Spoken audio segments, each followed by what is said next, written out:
সর্বশেষ যে লোকটা জান্নাতে যাবে তাকে আল্লাহ তাআলা জাহান্নামের আগুনে পোড়াতে পোড়াতে ছাই বানিয়ে ফেলবে।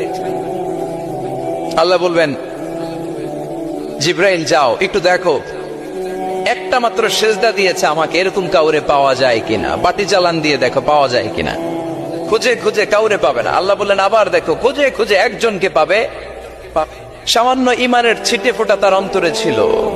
আল্লাহ বলবেন, যেহেতু ছিটে ফোঁটা আছে, অনেক মায়ের খেয়েছে, ওকে বের করে জাহান্নাম থেকে বের করে একটা নির্ধারিত দূরত্বে রেখে দাও। রেখে দেয়া হবে, কিন্তু জাহান্নামের আগুনের লেলিহান শিখাতে তার গা ঝলসে যাবে। সে আল্লাহর ডেকে বলবে, মাবুদ তোমার কাছে আমি কিছু চাই না, জাহান্নাম থেকে তুমি আমাকে বের করেছো, জীবন নদীর পানি তুমি আমার গায়ের মধ্যে ঢেলে দিয়েছো, আমি আবার সজীবতা ফিরে পেয়েছি। আমি তোমার কাছে জান্নাত চাই না, শুধু নিরাপদ একটা দূরত্বে আমাকে রেখে আসো, যাতে জাহান্নামের আগুন আমারে কষ্ট দিতে না পারে। আল্লাহ, আমি কিন্তু তোমার কাছে জান্নাত চাই না। কি চাই না? কি চাই না? জান্নাত চাই না, কিন্তু জাহান্নামের আগুন আমারে কষ্ট দিচ্ছে, এতটা দূরত্বে রাখো যাতে জাহান্নামের আগুন আমার গায়ে না লাগে। আল্লাহ বললেন, ওকে রাখবো, কিন্তু আমার সাথে একটা কন্ট্রাক্টে যেতে হবে, যে এটা তোমাকে দিলে তুমি আর নতুন করে কিছু চাবা না। সে বলবে আমি রাজি, কন্ট্রাক্ট হয়ে যাবে।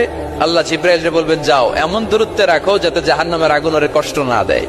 রেখে আসা হবে। অনেক ইসলামের আলো ছড়িয়ে দিতে সাবস্ক্রাইব করুন, লাইক করুন ও শেয়ার করুন।